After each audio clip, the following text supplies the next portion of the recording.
इनको डांटो मत। ये ईश्वर का अंश है, भगवान का रूप है, और इनको भगवान का रूप समझ के इनकी पूजा करो।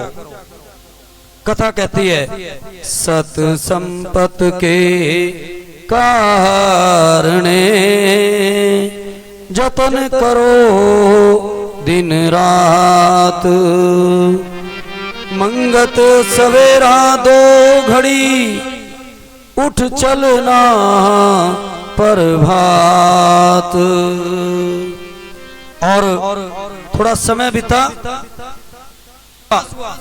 तो दशरथ रोते रोते मर गए, लेकिन मां को कुछ नहीं हुआ। मां को पता था कि मेरा बेटा जीव नहीं जगदीश है, मां को पता था। और मां फिर आनंद से जो है भगवान को भोग लगाया। ये जो भोग की महिमा है, मैं बिल्कुल सच्ची घटना आपको सुनाने लग रहा हूं। जींद में ही इगरा में एक आश्रम है, और रेवाड़ी में एक महाराज परमानंद जी हुए। किसी ने नाम सुना है? परमानंद महाराज परमानंद। ये भी सावंत थे, इनके हाथ भी घुटनों से नीचे जाते थे और 24 घंटे कंबल ओढ़ के रखते थे। तो महाराज परमानंद, उनका एक आश्रम भिवानी में भी है, भगवान जी को पता होगा। महाराज परमानंद यात्राएं करते हुए, प्रवास करते हुए इगरा पहुंचे, इगरा गांव में। और उस समय वहां संत थे भावानंद। यानी भगवान को जब भोग लगाते हैं तो कपड़ा क्यों लगाना, पर्दा क्यों लगाना? तो गांव की भाषा में महाराज परमानंद जी ने कहा कि भाई 4 सेरिये 4 सेरिये 4 सेरिये 4 सेरिये। तो जो वहां सेवक थे तो 4 शेर बोलते बोलते बोलते एक पूरी प्रांत भर जाए, यानी कोई 15-20 किलो भोजन, रोटियां, ये वो। तो वो जो भगत थे वो आपस में चर्चा करने लगे कि महाराज जी इतनी रोटियां खाएंगे, इतना सब कुछ खाएंगे। लेकिन कुल मिला के एक बड़ी प्रांत में ये सारा भोजन मंगाया। और महाराज परमानंद ने कहा कि भावानंद, मैं भोजन करने जा रहा हूं, और भाई कोई देखे ना। तो चारों तरफ चादर लगा दी गई। ये सच्ची घटना है, यही इगरा में आश्रम है।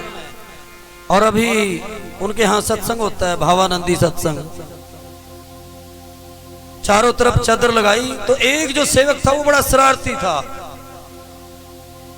तो जब महाराज परमानंद भोजन करने लग रहे थे तो उसने ऐसे चोरी से थोड़ी चादर उठाई और उठा के देखा, तो देखा कि हजारों लोग भोजन करने लग रहे हैं, हजारों लोग। और जैसे ही उसने पर्दा बंद किया तो आंखों की रोशनी चली गई। तो भोग की महिमा कैसी है। उसके बाद थोड़ी सी घटना, तो वो रोता हुआ भावानंद जी के पास गया कि महाराज जी ऐसे ऐसे करके मेरी रोशनी चली गई है। तो भावानंद ने महाराज परमानंद जी से बात की कि महाराज जी आप हमारे यहाँ गांव में आए और एक व्यक्ति आपके कारण अंधा हो गया। तो गांव वाले कहेंगे भी कैसा बाबा बुलाया है। तो भावानंद जी ने वो जो भगत आंखें चली गई, जिसकी रोशनी चली गई, उसको कहा महाराज जी को प्रणाम करो और महाराज जी ठीक कर देंगे। तो महाराज जी ने, परमानंद जी ने कहा कि देखो भाई, मैं इतना त्यागी नहीं हूं कि मैं आंखें ठीक कर दूं। आप ऐसा करो, ये जो भावानंद है ये बड़ा तपस्वी है, और इसके पांव की मिट्टी उठा के आंखों से लगा लो और दृष्टि आ जाएगी। तो ऐसा कहते हैं, मिट्टी उठाई, आंखों से लगाई, दृष्टि आ गई। तो भोग की बड़ी महिमा है। भगवान जब भोग लगाते हैं, आपने थोड़ा दिया, कम दिया, ज्यादा दिया, तो वो जगत के पालनहार हैं। जब द्रौपदी के यहाँ गए हैं तो कण भर, द्रौपदी की तो हांडी में कुछ नहीं था, एक ही चावल से सारे जगत को नींद आ गई थी, सारे जगत को। तो ये भोग की महिमा है। हमारे यहाँ हर बात के पीछे विज्ञान है, लेकिन इस जगत की निर्माता माताएं हैं। कथा में भी माताएं ज्यादा हैं और जगत की निर्माता भी माताएं हैं। इसलिए हे माताओं, भारत का अध्यात्म मजबूत हो, इसलिए आप सब मिलके ऐसा पालन पोषण करो कि भारत के बेटे बेटियां भारत के लिए वरदान बन जाए। और गोस्वामी तुलसीदास कहते हैं, भजन भी है, 2 लाइनें गा के और फिर आगे बढ़ेंगे। तो माँ कौशल्या जब भगवान के दर्शन करती है तो कहती है, पायो जी मैंने राम रतन धन पायो, पायो जी मैंने राम रतन धन पायो, पायो जी मैंने राम रतन धन पायो।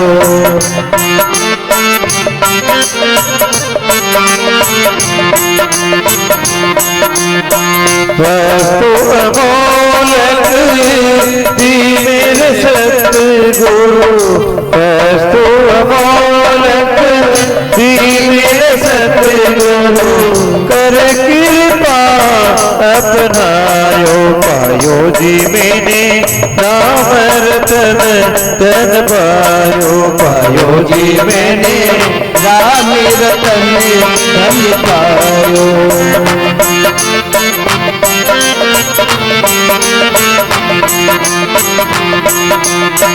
जन्म जन्म की पूजी कमाई, जन्म जन्म की पूजी पाई,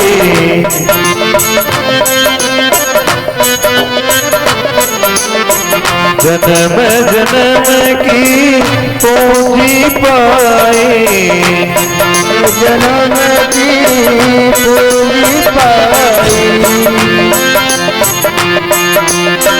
जग में सभी खो पायो, पायो जी मैंने राम रतन धन पायो, पायो जी मैंने राम रतन धन पायो। नामकरण संस्कार हुआ। नामकरण संस्कार के बाद मुंडन संस्कार हुआ। और जब चारों भाई थोड़े बड़े हुए तो यहाँ मानस में ये चौपाई इतनी सिद्ध चौपाई है, जिनको लगता हो कि हमारे बच्चे पढ़ते नहीं, जिनको लगता हो हमारे बच्चों की याददाश्त कमजोर हो गई है, तो जब भगवान राम भाइयों सहित पढ़ने के लिए गए तो यहाँ मानस में एक चौपाई है, आप सबने सुनी है, बड़ी चर्चित चौपाई है। गुरु ग्रह पढ़न गए रघुराई, अल्पकाल सब विद्या आई। ये ऐसी चौपाई है कि छोटे बच्चों को बोलो पक्का कर ले, और जब बार बार बोलेंगे, बार बार बोलेंगे, बार बार बोलेंगे, क्योंकि अब ये चौपाई महामंत्र बन गया है। तो मानस कह रही है, गुरु ग्रह पढ़न गए रघुराई, अल्पकाल सब विद्या आई। और मानस भारत का आदर्श ग्रंथ है। गोस्वामी तुलसीदास कहते हैं कि जिनका जीवन ऐसा होगा तो उनको दुनिया में कोई भी हरा नहीं सकता, कोई भी नीचा नहीं कर सकता, वो हमेशा आगे ही आगे बढ़ेंगे। कौन बढ़ेंगे आगे? तो गोस्वामी तुलसीदास कह रहे हैं, प्रातः काल उठी रघुनाथा, मात पिता गुरु नावहि माता, अनुज सखा संग भोजन करही, मात पिता आज्ञा अनुसरही, वेद पुराण सुनहि मन लाई, आपो कही अनुजहि समुझाई, आयो सी मांगी करही पुर काजा, देख चरित हर सही मन राजा। तो मानस कह रही है कि हे संसार जगत के लोगों, जब राम सुबह उठ के माँ पिता गुरु को प्रणाम कर रहे हैं तो हमारे बच्चे क्यों नहीं प्रणाम कर रहे हैं? इसलिए पहले भी हमने बात की, जीवन का सिद्धांत है जिस घर में बहुएं सुबह उठ के अपने सास और ससुर के पांव छुएगी तो उस घर के छोटे बच्चे अपने आप पांव छुएंगे। नहीं छूते हैं तो जबरदस्ती कहो कि चल अपने ताऊ जी के पांव छू, ताई जी के, चाचा के, चाची के, सबके पांव छुओ। और पांव छूने की महिमा वही है, मुंह से आशीर्वाद निकलेगा एक है और शरीर से निकलेगा तो 3.5 करोड़ आशीर्वाद हैं। इसलिए रामचरितमानस कह रही है कि माताओं बच्चों को सीख दो। जगत के पिता जगदीश सुबह उठ के अपने माँ पिताजी गुरु को प्रणाम कर रहे हैं और इस समय सबसे मजबूत केंद्र संसार का वो परिवार ही है। व्यासपीठ से मैं कुछ बातें बोल नहीं सकता, मर्यादा है, लेकिन इस समय पहली गुरु मां है। व्यासपीठ से मैं इतना तो बोल सकता हूं कि आज स्कूलों की वो महिमा नहीं है। मुनि ज्ञानी बस ही विपिन शुभ आश्रम जानी, जहाँ जप जग जोग मुनि करही, अति मारीच सुबाहु डरही।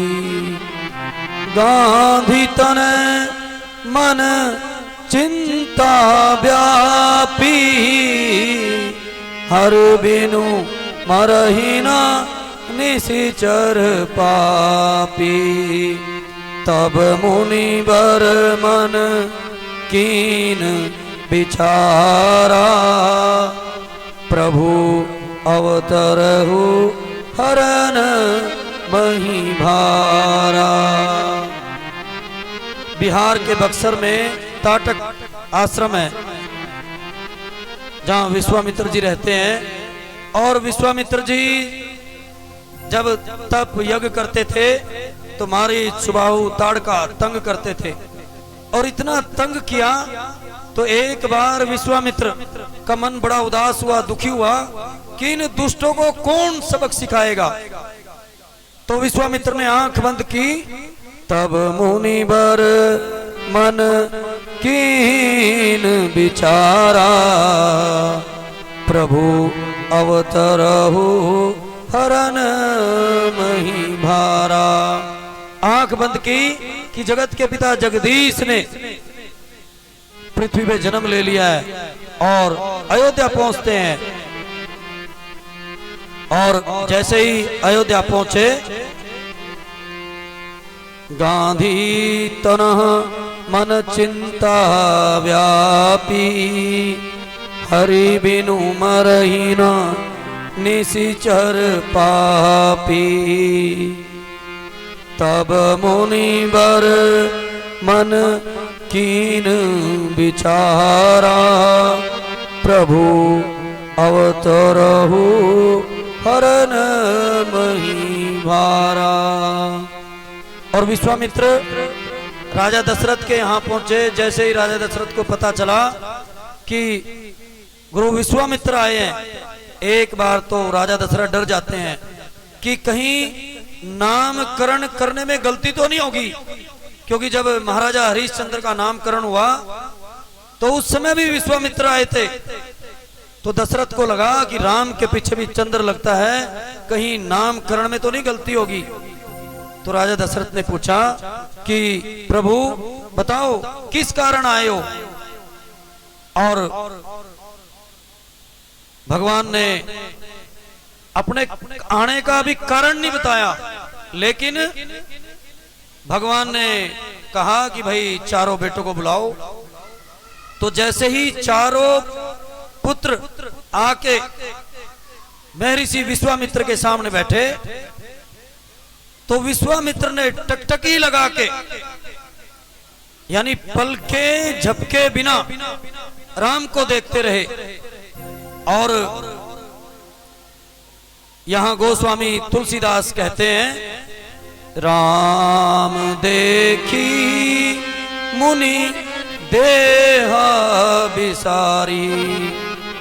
राम को लगातार टकटकी लगा के देखते रहे और भूल गए विश्वामित्र कि मैं कहां आया हूं।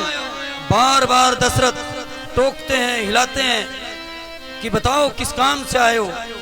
और फिर कहते हैं कि हे राजन, अनुज समेत देहु रघुनाथा, निशिचर बद में हो सनाता। तो राम कहते हैं कि अनुज समेत, लक्ष्मण का नाम नहीं लेते क्योंकि भरत के पास शत्रुघ्न बैठा है। राम के बिल्कुल सामने भरत और भरत के साथ शत्रुघ्न, और राम के पांव में लक्ष्मण बैठे हैं। तो यहां विश्वामित्र समझते हैं कि भाई राम को सबसे प्रिय कौन है, लक्ष्मण है। तो इसलिए विश्वामित्र कहते हैं, अनुज समेत देहु रघुनाथा, कि हे दशरथ, अनुज समेत मुझे रघुनाथ दो। और जब मैं तप यज्ञ करता हूं तो मारीच बाहु ताड़का तंग करने आते हैं और अनेक ऋषियों को मार दिया, हड्डियों के ढेर लगे हैं। अब इन राक्षसों के अंत का समय आया है। तो दशरथ कहता है कि मैं चलता हूं आपके साथ। और दशरथ कहता है, पहले तो दशरथ प्रणाम करता है, गुरुदेव गुरुदेव गुरुदेव बोलता है। लेकिन जैसे ही विश्वामित्र कहते हैं कि मैं राम को लेने आया हूं, तो दशरथ भूल जाते हैं।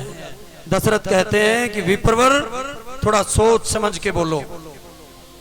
मैं सब कुछ दे सकता हूं, पूरी अयोध्या आपको दे दूंगा, पूरी अयोध्या का खजाना आपको दे दूंगा, आप जो मांगोगे वो दे दूंगा। आप दशरथ के प्राण मांगोगे, दशरथ अपने प्राण दे देगा, पर राम नहीं देगा। अब इतना सुन के विश्वामित्र कि देखो दशरथ का राम से कितना प्रेम है, और विश्वामित्र नाचने लग जाते हैं, नाचने लग जाते हैं।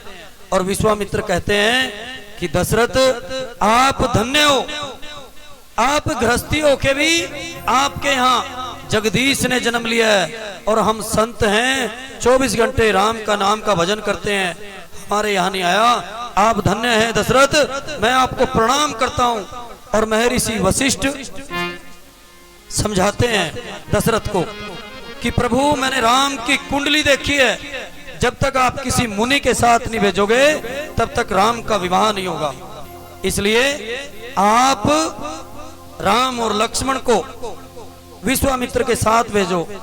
और बहुत प्रकार से समझाते हैं। और दशरथ कहते हैं कि विश्वामित्र, आज से मैं इनका पिता नहीं हूं, आज से आप इनके पिता हैं। और मानस कहती है, तुम ही मुनि पिता आन नहीं को, कि आज से आप इनके पिता हैं। और महर्षि विश्वामित्र राम और लक्ष्मण को लेके सत्संग करते हुए ताटक वन की तरफ चलते हैं। जैसे ही ताटक वन की तरफ चलते हैं तो ताड़ का स्वभाव मारीच आते हैं, और मारीच की तरफ देख के कहते हैं भगवान कि इसको बाद में सोने का हिरण बनना है, इसलिए उसको बिना फरका एक बाण मानते हैं और 100 योजन दूर जाके पड़ता है। और मारीच ताड़का और स्वभाव को जो है अंत कर देते हैं, और अंत करके भगवान के भजन में लग जाते हैं, सत्संग में लग जाते हैं।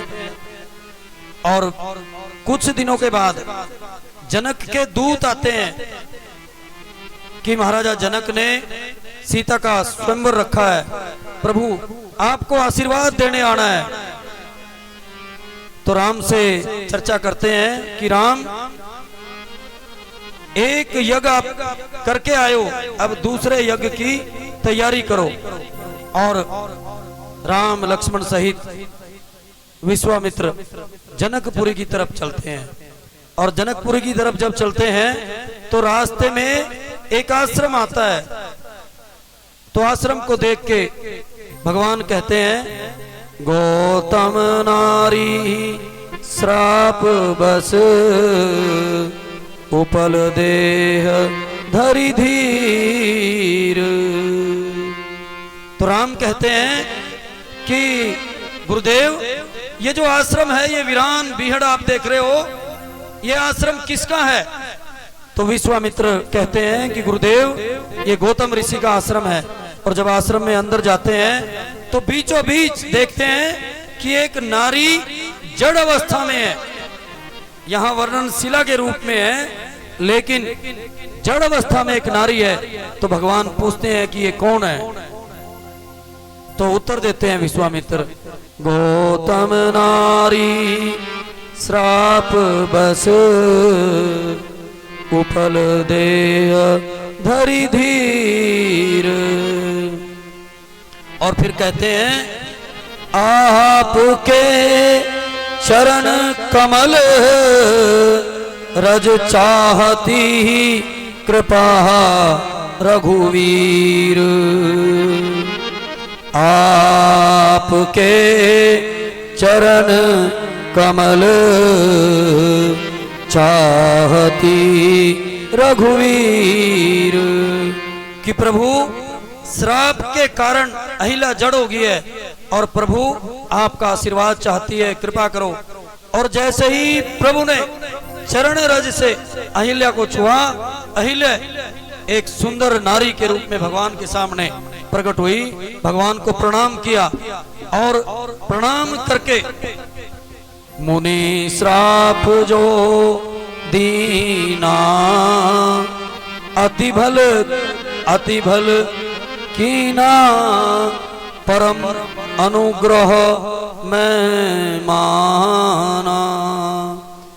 बस 5 मिनट में पूर्ण। तो मां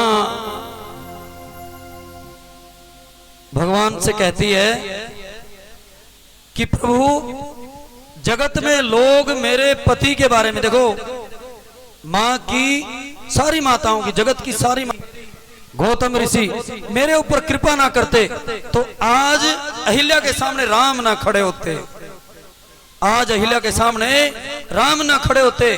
और मेरे पति महर्षि गौतम ने मेरे ऊपर बड़ी कृपा की है, उन्हीं की कृपा के कारण आज ये अहिल्या धन्य होगी। और फिर कहती है, राम कहते हैं अहिल्या से कि अहिल्या क्या इच्छा है, क्या चाहती है? तो अहिल्या कहती है कि प्रभु, जैसे भंवरा फूल के चारों तरफ घूमता रहता है, तो इस अहिल्या की केवल एक ही इच्छा है कि